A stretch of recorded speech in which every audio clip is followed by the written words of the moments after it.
site agazeta.net continua nesta segunda rodada com os candidatos a prefeito de Rio Branco. Vamos continuar os debates aqui a respeito da aplicação das políticas públicas aqui na capital. Vamos ver as propostas desses candidatos. Nós temos conseguido fazer isso em alguma medida aqui também no site agazeta.net.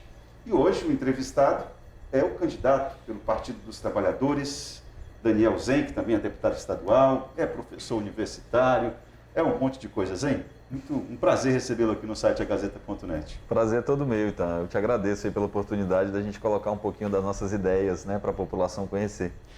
Zen, foi uma polêmica desta semana na área política, a sua conversa com a prefeita Socorro Nery, no debate que teve do Sindicato dos Servidores do Poder Judiciário. Bom, na tua avaliação, a polêmica se justifica em torno do DEPASA? O que você, na condição de prefeito, poderia melhorar?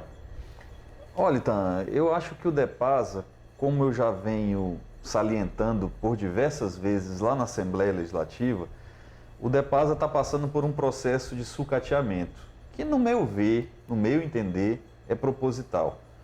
Proposital no sentido de justificar um discurso de que a privatização é a solução e no sentido também de alimentar uma indústria dos caminhões-pipa, dos carros-pipa. Esses que abastecem as casas quando falta água, quando a água não chega na caixa d'água, na cisterna e na torneira da casa das pessoas. Pra você ter ideia, Itan, cada 1.000 litros de água num carro-pipa custa R$60. Esses mesmos 1.000 litros, se entregues pelo DEPASA, custam para o cidadão, para a cidadã, R$3. Então tem uma diferença gritante.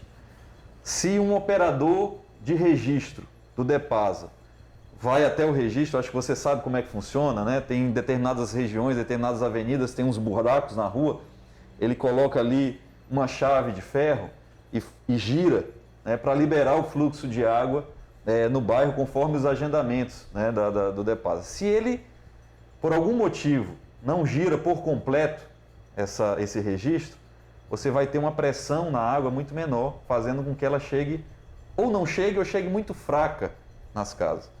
E isso, então, infelizmente, acontece. É um problema, é um caso de polícia. Tem que ser investigado, porque é através desse tipo de atitude que eu considero criminosa, que força as pessoas nos bairros a ter que se recorrer aos caminhões-pipa. Os caminhões-pipa abastecem na própria ETA, portanto, com a água que deveria chegar às torneiras, na casa das pessoas, e vendem ela, ao invés de R$3, o 1.000 litros, R$60 1.000 litros. Tem gente enriquecendo com isso. Tem gente enriquecendo com isso. Agora, e o cidadão está sendo prejudicado. Agora, Daniel, esse movimento pró-privatização do DEPASA já não vinha acontecendo mesmo na gestão do ex-governador Tião Viana? Eu não creio nisso, Itan. O que existe é que foi aprovado recentemente, agora, no governo Bolsonaro, sim, o marco legal da água e do esgoto. E é a partir desta lei que existe a autorização para que municípios possam privatizar o serviço de água e esgoto. Somente a partir dessa lei é que municípios, se havia estudos ou levantamentos anteriores, eu confesso para você, Itan, desconheço. Não estou dizendo que havia nem que não havia. Não posso afirmar isso. Mas eu, Daniel Zen, candidato a prefeito de Rio Branco, desconheço qualquer movimento anterior à lei que autoriza a privatização. E a lei é de agora, o novo marco legal da água e do esgoto é de agora, recentemente. E a partir daí, existem movimentos sendo feitos na gestão, movimentos que não há transparência sobre esses movimentos, infelizmente a população não está ciente disso, uma espécie de preparação do terreno para permitir a privatização. É claro que para privatizar precisa de uma lei autorizativa da Câmara de Vereadores. Precisaria o Estado devolver a outorga para o município e o município autorizar a privatização. É um processo de várias etapas, mas há diversos atos administrativos encetados, ou seja, tomados, realizados pela Prefeitura, no sentido de preparar o ambiente para a privatização. E lá atrás, quando o Angelim passou para o Estado, que avaliação que você faz em relação àquilo para a gente acabar esse assunto de DEPASA? Olha, lá atrás havia uma oferta de recursos, havia linha de créditos de recursos para o Estado e não para o município, realizar investimentos em saneamento básico. né? O Estado, naquele momento, detinha um montante grande de recursos para fazer esses investimentos e ampliou a malha de distribuição de água. Ainda existe um déficit muito grande na malha de coleta de esgoto, ou seja, na rede de coleta de esgoto.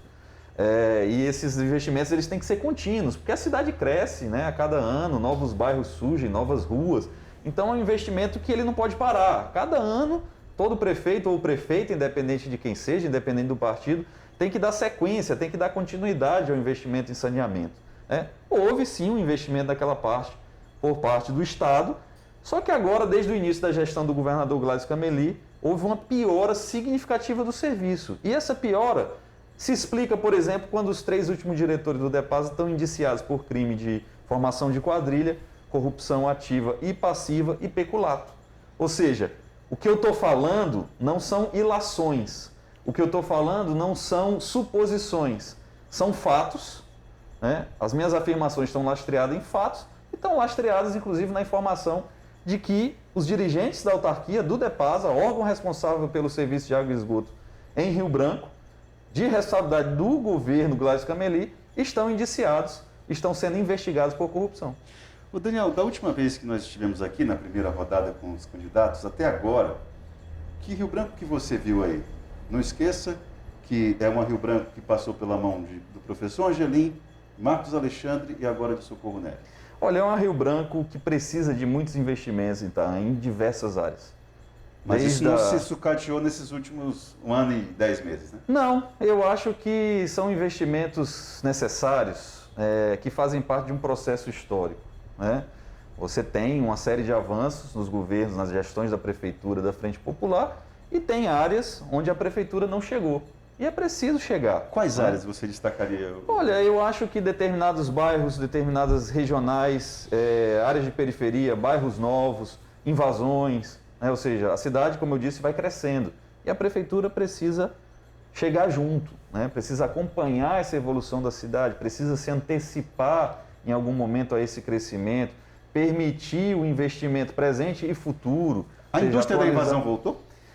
Olha, está muito mais tranquila do que antigamente, mas existe. Existe porque faz parte da dinâmica da cidade, né? A população vai crescendo, as periferias elas vão sendo, à medida que a cidade vai avançando com a infraestrutura na periferia, as pessoas mais pobres, mais humildes vão vendendo suas casas, seus terrenos, em busca de uma renda, de uma receita, de algum dinheiro, e acabam invadindo outras áreas, se transferindo para outras regiões ainda mais periféricas. E isso faz parte da dinâmica da cidade. O que o município pode fazer é ajudar para que esse processo de crescimento seja minimamente ordenado, né? Para que você tenha ali uma orientação para onde a cidade deve crescer, como deve crescer, que infraestrutura mínima você deve garantir em princípio, para depois ir avançando depois na pavimentação, no saneamento, mas pelo menos você definir os traçados, né, a ocupação, os loteamentos, Sim. Os tamanhos dos terrenos, para não acontecer da ocupação desordenada, que depois dá muito mais trabalho da prefeitura de corrigir. Ô Daniel, uma prefeitura como a de Rio Branco, não é a de Londres nem de Paris, é de Rio Branco, consegue gerar emprego e renda? Olha, não consegue gerar na medida da necessidade, né, que o cidadão e a cidadã da cidade precisa, porque a questão econômica, a geração de emprego e renda, ela depende muito do Estado, do governo estadual, e depende muito também do governo federal, ou seja, das políticas da grande economia, né, como a gente chama macroeconomia. A prefeitura ela atua no pequeno, Isso. No varejo, no miúdo, ou seja, a economia solidária, as feiras nos bairros, o estímulo ao empreendimento ao pequeno negócio, né, ao microempreendedor.